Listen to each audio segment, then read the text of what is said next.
Selamat malam para RF listeners, kembali lagi dengan kami di Rewatch Film. Di kesempatan kali ini, kami akan menceritakan alur film Enter the Fat Dragon. Nah, sebelum memulai jangan lupa klik subscribe untuk mendapatkan alur film lainnya. Yuk kita mulai alur film Enter the Fat Dragon. Film berawal dengan Lon yang sedang video call dengan tunangannya bernama Song. Song minta Lon untuk mengambil uang di bank untuk diberikan ke ibunya. Ketika Lon di dalam perjalanan ke bank, ia bertemu dengan rekan kerjanya bernama Huang di dalam mobil kuning. Rekan kerjanya sedang melakukan operasi penangkapan seorang perampok, kemudian sekelompok penjahat datang dan parkir di depan bank. Mereka mematikan listrik di bank dan siap-siap untuk merampok bank dan terjadilah perampokan.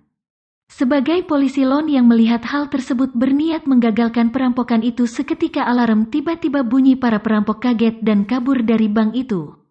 Polisi yang berada di luar langsung masuk ke dalam bank, namun sebelum masuk ke bank polisi dilempari sebuah bom. Karena perampok ini sudah mahir, mereka pun berhasil melumpuhkan para polisi yang ada di luar. Salah satu perampok berhasil menyabotase mobil kuning yang dipakai Huang untuk kabur menggunakan mobil itu bersama Huang. Di sisi lain, Lon berusaha mengejar mobil kuning itu dan berhasil masuk ke dalam lewat pintu belakang. Lon menghajar para perampok itu dengan jurus kungfunya. Lalu perampok yang terakhir bertarung dengan sengitnya dengan Lon. Tiba-tiba media TV datang menyiarkan secara langsung karena rating penonton meningkat. Reporter ini memberikan palu kepada perampok ini. Lalu reporter TV lain datang lagi mendekati Lon yang lagi bertarung. Karena mendengar bacotan reporter tersebut, perampok memecahkan kamera reporter. Kemudian Lon yang berhasil mengalahkan para perampok-perampok. Dia kehilangan kendali mobilnya dan menabrak kantor polisi tempat dia bekerja. Lon juga hampir saja menabrak ketua polisi. Karena ulahnya, Lon diturunkan jabatannya menjadi penjaga berkas-berkas di kantor polisi tersebut.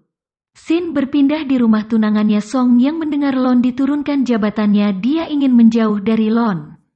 Kemudian scene berpindah ke kantor polisi di mana Huang dan Lon sedang mengobrol.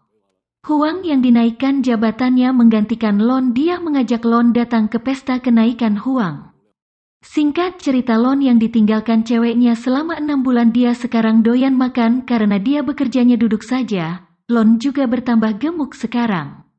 Lalu scene berpindah ke kediaman Yakuza. Cucu Yakuza yang bernama Takeshi sedang menemui kakeknya. Kakeknya Takeshi sedang menonton acara TV yang dimana acara TV dibintangi artis dari mantan kekasih Lon. Karena kakek dari Takeshi menyukai akting Song, dia ingin mengundang Song untuk mengajari acaranya besok lusa. Keesokan harinya di rumah sakit kita diberatkan seorang laki-laki yang sedikit sengklek sedang bermain dengan pasien lainnya.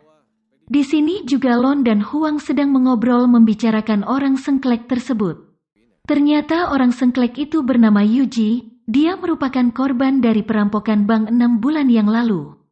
Dia juga terlibat dengan kecelakaan di Tokyo. Lon diperintahkan untuk mengembalikan orang sengklek ini ke Jepang. Di pesawat, Lon bertemu dengan Song yang akan pergi ke Jepang untuk pekerjaannya.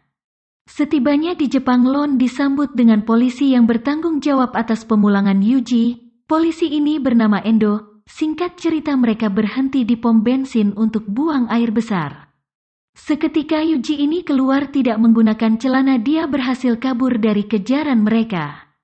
Malam harinya kita diperlihatkan dengan polisi Endo yang bersama Yuji. Anda sedang menerima telepon dari seseorang.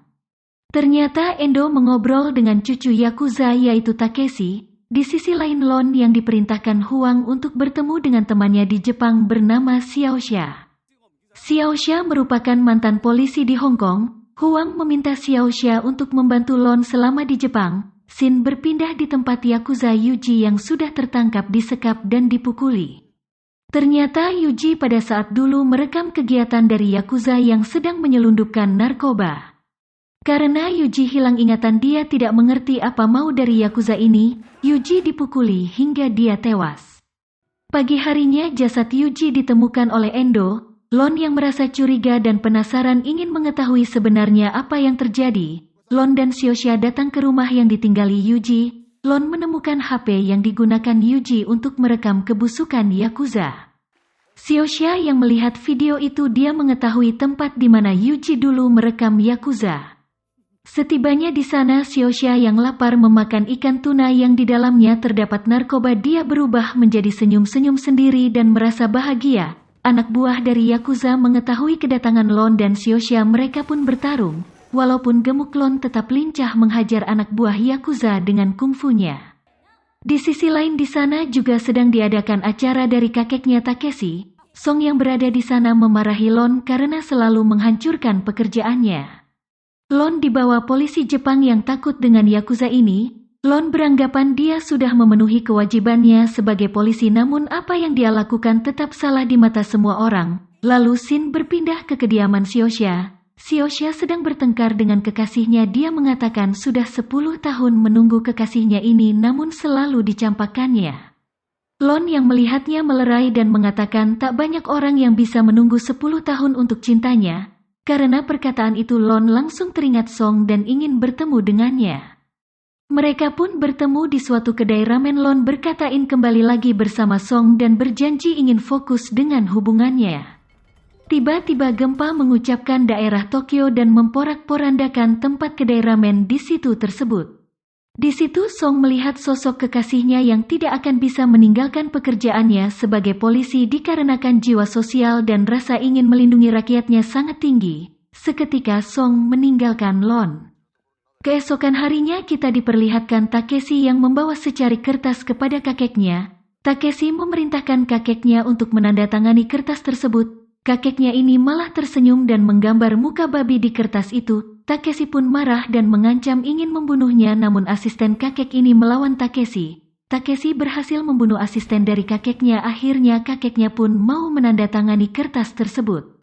Lalu Takeshi pun membunuh kakeknya dengan samurai. Seketika itu Song datang dan melihat perbuatan Takeshi. Song pun berlari kabur menjauhi Takeshi. Takeshi mengejar Song dan berhasil menangkapnya dan Song pun disekap sama Yakuza ini. Malam harinya para Yakuza ini sudah mengetahui keberadaan barang bukti berupa HP berada di tangan Xiaoxia dan Lon. Mereka pun mendatangi rumahnya Xiaoxia. Lon yang memegang HP itu, dia dikejar anak buat dari Yakuza ini. Adegan kejar-kejaran pun terjadi. Akhirnya Lon berhasil kabur dari kejaran anak buah Yakuza.